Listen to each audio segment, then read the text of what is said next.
nós temos dificuldade de nos colocar à disposição da vontade de Deus. E o tema da reunião de oração de hoje, irmãos, é nas mãos do oleiro. Você já experimentou estar nas mãos de alguém? Já teve alguma situação na sua vida onde sua vida dependia de alguém, de uma decisão, de um posicionamento, de uma ação, ou houve alguma situação na tua história que a solução daquilo ali não dependia de você, dependia de uma resposta externa, de uma outra pessoa? É fácil, irmãos? É agradável? É difícil, é violento. Por quê? Nós queremos ter as nossas próprias rédeas nas nossas mãos. Nós queremos ter o controle sobre a nossa vida. Nós aqui queremos dizer para onde nós vamos, o que nós vamos fazer, que decisão nós vamos tomar.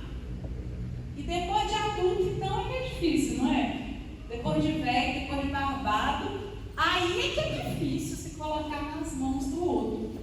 E nós temos essa dificuldade, e vemos essa dificuldade nos âmbitos assim, dos diversos relacionamentos. No relacionamento conjugal, no relacionamento com os filhos, na amizade. Como é difícil a gente confiar nas pessoas hoje, não é? Se abrir, se colocar inteiro à disposição, ser sincero, ser verdadeiro com aquela pessoa, expor as suas fragilidades, não é difícil? Até aqueles com quem a gente convive, lá dentro de casa. É difícil a gente expor as nossas fragilidades, as nossas dificuldades, as nossas fraquezas para o outro. E aí, os nossos relacionamentos humanos, eles são assim mesmo limitados. Nós levamos essa limitação para o nosso relacionamento com Deus. E não conseguimos estar nas mãos do Senhor. Estar nas mãos do oleiro. Nos colocar à inteira disposição do querer e do fazer de Deus. Como é violento, porque é contrário à nossa inclinação. É contrário à nossa vontade humana, à nossa natureza humana, não é? Olha, irmãos, quem aqui já foi batizado? Em nome do Pai, do Filho e do Espírito Santo. Quem é batizado na igreja? Quem recebeu o sacramento do batismo? Glória a Deus. Todo batizado tem uma vocação. Vocês sabem qual é a principal vocação de quem é batizado? Ninguém sabe? Ninguém tem uma ideia? É ser santo. A vocação de quem é batizado é ser santo. Você é batizado? Qual é a sua vocação? Qual é a sua vocação? Isso. Quando nós somos batizados, nós somos chamados à santidade. Ali nós recebemos tudo o que nós precisamos para corresponder ao chamado de Deus à santidade. Está escrito, não é, na palavra de Deus, sede santos, como o vosso Pai do céu é santo. Em algumas traduções diz, sede perfeito, como o vosso Pai celeste é perfeito. Nosso chamado inicial, irmãos, de todo aquele que faz parte do corpo de Cristo pelo batismo, é a santidade. E aí, nós vamos colocando como impedimento, como empecilho a esse chamado, as nossas limitações. Não é verdade? Não, mas Daniel pode ser santo.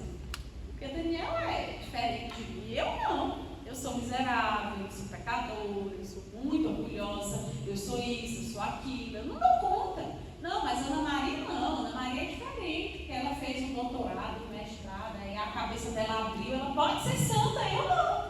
Porque eu não tenho toda a instrução, toda a orientação que ela tem. Não é assim que a gente vai colocando? Ah, mas eu acho bonito demais fulano quando está lá na frente. Ele tem capacidade para ser tudo o que Deus chamou ele para ser, mas eu não. E a gente vai colocando os empecilhos ao plano que Deus traçou, ao sonho que Deus sonhou para nós. Nós vamos colocando as nossas limitações, nosso pecado, nossa miséria, nossa dificuldade Só que a vontade de Deus é perfeita. Deus erra. Ele traçou um plano errado quando você nasceu? Não. A vontade dele é perfeita. Deus nos chama à santidade e nos dá as condições necessárias para que nós cumpramos a vontade dele. Certo? O Senhor nos faz um chamado, porque vocação é chamado. O Senhor nos faz um chamado a sermos santos. E Ele nos fornece a graça, os dons, o auxílio, os elementos que nós necessitamos para corresponder ao chamado que Ele fez. Nós, irmãos, entramos como ordinário e Deus entra com o extraordinário. Nós, irmãos, entramos com a matéria-prima e Deus entra com a manipulação dessa matéria. É aí onde está o problema. Nós somos a matéria-prima e quem manipula essa matéria-prima para se tornar aquilo que Ele idealizou é o próprio Deus. E onde é que está então a dificuldade de eu, matéria-prima, me tornar aquilo que Deus sonhou para mim? Eu me deixar ser manipulada por Ele, ser transformada, ser modelada, ser amassadinha assim, ó, igual barro nas mãos do homem. Gente, eu fico assim impressionada como Deus ele é pedagógico conosco, para a gente poder entender um pouquinho daquilo que Ele tem preparado para nós. Ele nos dá ensinamentos que cabem dentro da nossa limitada mente, né? Que cabem dentro do nosso limitado entendimento. Você entende, meu irmão, que hoje o que Deus quer de você é que você se coloque à disposição da vontade dEle. É que você entre com aquilo que é ordinário. E o que é extraordinário, Ele vai fazer. O que essa palavra de hoje quer provocar em nós é a disposição em aderir ao projeto de Deus. E eu te pergunto, você está disposto? Você está disposto? Tem coragem de se colocar nas mãos do oleiro? Quem trouxe a palavra de Deus pode pegar a sua Bíblia. No livro do profeta Jeremias, nós vamos ler o capítulo 18. Jeremias 18. Quando nós orávamos por essa pregação, irmãos, por essa reunião de oração no núcleo, o Senhor dava a mim, uma visualização de um monte de barro, mas de um barro seco, de um barro assim, esfarinhento assim, que não tinha liga, que não tinha consistência, que não tinha forma, que não era definido, E aquele barro lá solto. Presta para alguma coisa um barro desse? Faz algum vaso um barro desse? Não faz. E aí, daqui a pouco eu conto o resto da visualização. O Senhor trazia também essa palavra de Jeremias 18. Profeta Jeremias, capítulo 18, nós vamos ler a partir do versículo 1. Diz assim: Foi dirigida a Jeremias a palavra do Senhor nesses termos: Vai e desce à casa do oleiro, e ali te farei ouvir minha palavra. Desci então à casa do oleiro, e o encontrei ocupado a trabalhar no torno. Quando o vaso que estava modelado não lhe saía bem, como soe acontecer nos trabalhos de cerâmica, punha-se a trabalhar em outro à sua maneira. Foi esta então a linguagem do Senhor: Casa de Israel, não poderei fazer de vós que faz esse oleiro? Oráculo do Senhor. O que é argila em suas mãos, assim sois vós nas minhas, casa de Israel.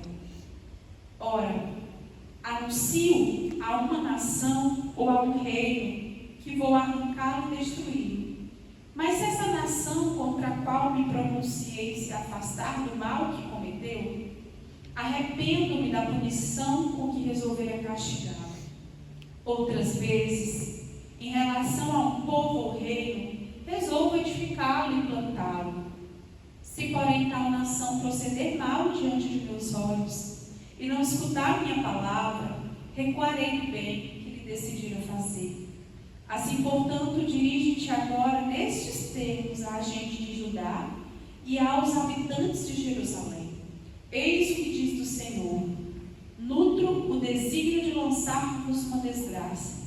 Tenciono um projeto contra vós. Voltai todos, portanto, do mau caminho. Emendai o vosso proceder e vossos atos. É inútil, responderão eles.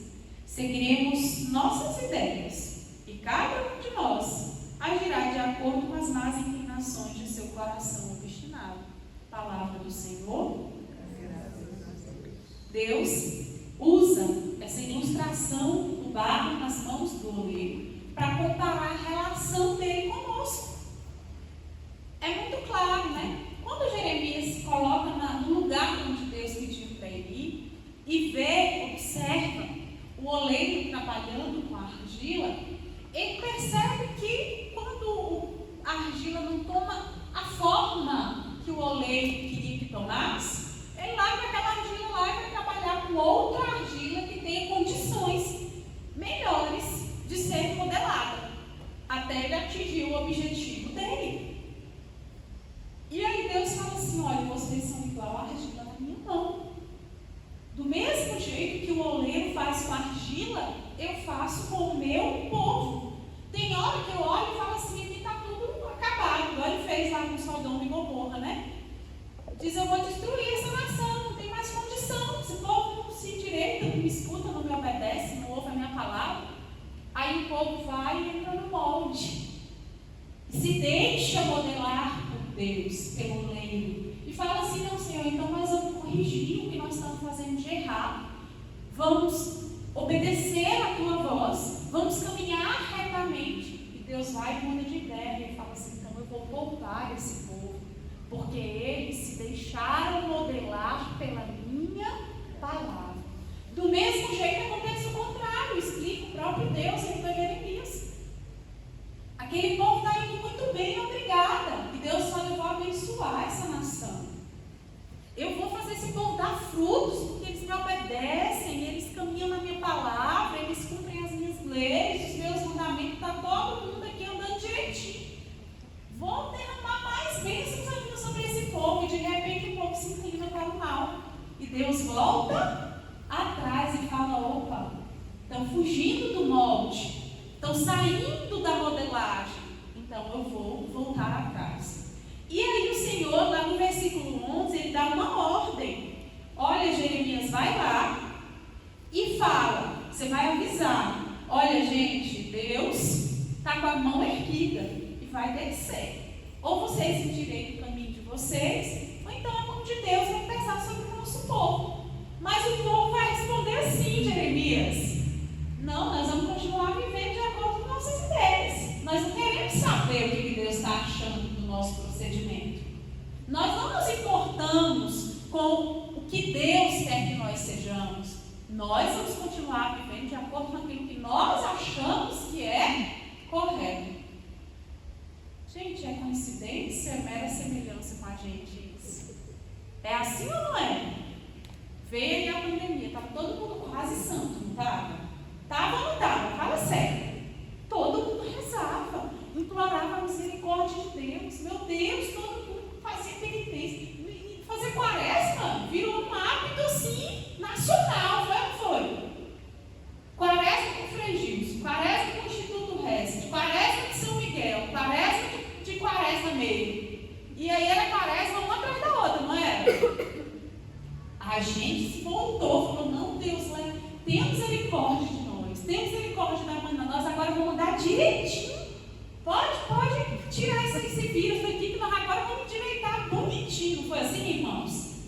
Aí a coisa começou a voltar ao normal. E aí? Aí a gente começa a voltar de novo, né, ao relaxamento, ao relativismo, aquilo que são nossas ideias. E aí a gente fica nesse puxa e encolhe, né? Irmãos, o que eu quero dizer com isso? Eu quero dizer, queridos, que nós somos o barro. Eu e você somos o barro. E não é aquele barro pronto para ser modelado, não, tá? Não é aquela argila bonita que prontinha para amassar, não. É aquele barro que eu contei para vocês que teve a visualização lá no núcleo, seco, esturricado. Vocês já viram barro seco, gente? Um lugar que um dia foi molhado, que um dia foi algum alagado assim, que aí vem a seca e ele seca, como é que ele fica? Todo craquelado, não é?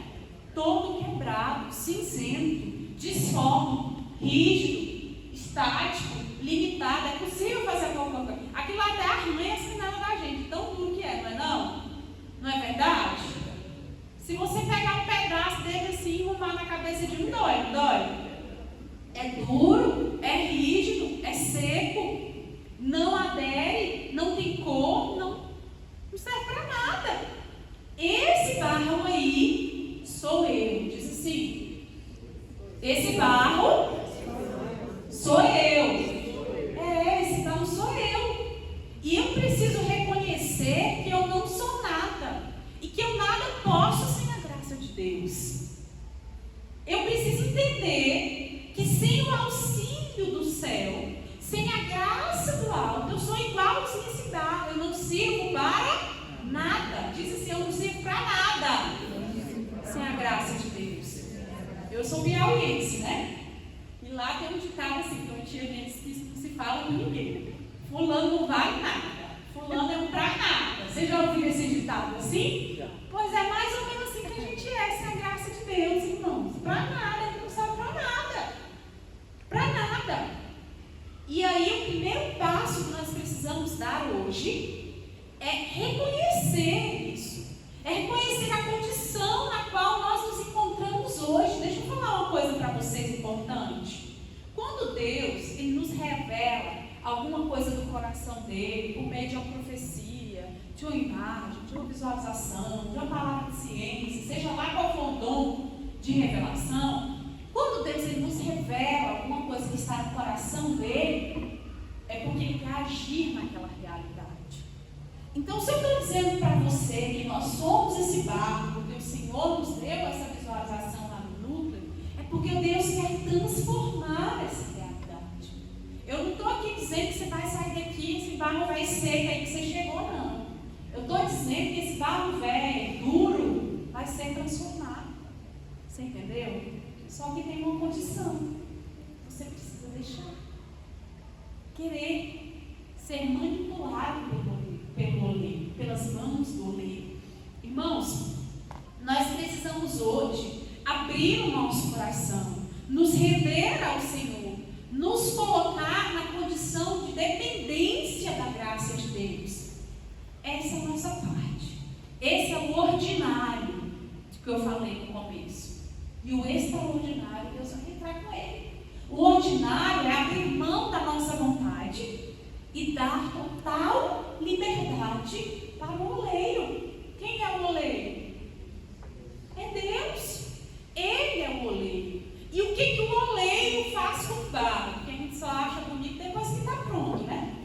Lindo. O vaso ficou maravilhoso. Mas antes dele tomar aquela forma, o que o oleiro precisa fazer? Ele já pega aquele barro bonito daquele jeito ali, molinho, facinho de modelar. Tem pedra dentro do barro? Tem. Vocês já mexeram com barro, gente, alguma vez na vida? Já cavaram um buraco? Nada? Né? Tem pedra lá dentro? Tem. Ou é tudo igualzinho, tudo bonitinho, só a parte boa? Não. É duro, é seco, é difícil, né? Quando o Senhor dava essa visualização desse barro seco, Ele mostrava duas mãos mexendo nesse barro. De quem são essas mãos? Dele. Agora você pensa, é fácil deixar as mãos de Deus remexer, revolver o nosso interior? É fácil, irmãos? Não. Mas exige de nós uma permissão, uma concessão. Você precisa dar liberdade para que o Senhor faça isso.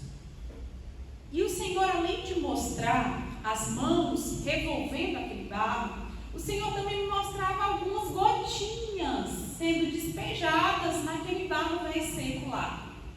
E o Senhor dizia assim, e eu falava, Jesus, é o que? É água? Ele dizia, não, é uma substância. é uma substância. Não me disse que substância era essa, né? Mas o que o Senhor me trouxe como discernimento, irmãos, é que a graça de Deus, ela é específica a cada necessidade. Então, o que Deus vai derramar hoje no seu barro é que o seu barro precisa para amolecer. O que Ele vai derramar no meu é o que o meu barro precisa para ficar no ponto que Ele precisa para modelar. E o Senhor, à medida que aquela substância ia caindo, aquelas gotinhas, e que aquelas mãos iam mexendo naquele barro, a aparência, a textura daquele barro ia mudando, a cor daquele barro ia mudando, irmãos. E o Senhor dizia assim, que aquela substância é a graça sobrenatural do alto, que altera a composição daquele barro. Ele não é mais o mesmo. Ele é modificado por causa daquela graça sobrenatural derramada sobre ele. Aquele barro que não tinha aderência nenhuma, que não tinha forma, começa a dar liga, começa a ter forma, muda a textura, muda a composição. Aquele barro que não servia para nada antes, agora começa a ser modelado conforme a vontade do oleiro, de acordo com o movimento das mãos do oleiro. Entende? É assim, irmãos, nós precisamos nos tornar como um barro desse jeito nas mãos do oleiro. Flexível, mutável, fácil de ser modelado, dócil. É assim que o nosso coração precisa estar. Daiara, mas o meu coração é duro. Eu sou difícil. Mas a graça de Deus vem nos auxilia e altera a nossa substância. Muda quem nós somos. Você está entendendo isso? Muda do que somos feitos. Tira o que não é necessário e acrescenta o que é necessário. É assim que o movimento de Deus, que o movimento do Espírito realiza uma mudança de vida interior. Nós precisamos hoje, irmãos, estar dispostos a passar por esse processo de ser remexido, de ser amassado, de ser removido, de ser molhado por essa substância. Nós precisamos hoje permitir a livre ação do oleiro, deixar que a graça de Deus altere a nossa composição, altere a nossa dureza, a nossa secura interior. Essa é a nossa parte. A outra parte é o Espírito Santo. O resto Ele faz. Ele sabe a medida. Ele sabe a intensidade. Ele sabe a espécie de graça necessária para cada tipo de barro. Para cada barro que está aqui, que você pôs um monte de bolo de barro aqui, sabe? Para cada um desse daqui, o Espírito Santo sabe a medida exata, irmãos. Eu vi um trecho de uma música que dizia assim: um punhado de barro não é nada se com o barro permanecer, mas nas mãos do oleiro essa massa sem graça um lindo vaso pode ser. Olha assim para o irmão que está aí do seu lado e fala: vixe, que massa sem graça você é. Nossa, que barro insosso você é. Oh, mas eu quero te dizer, minha irmã, você hoje vai sair daqui um lindo vaso. Fala para ele. Você vai sair daqui um vaso maravilhoso. Se você se deixar modelar pelo oleiro. Se você se colocar nas mãos do oleiro. Esse barro velho aí, ó, vai se transformar num vaso. Num lindo vaso. Amém? Vamos orar?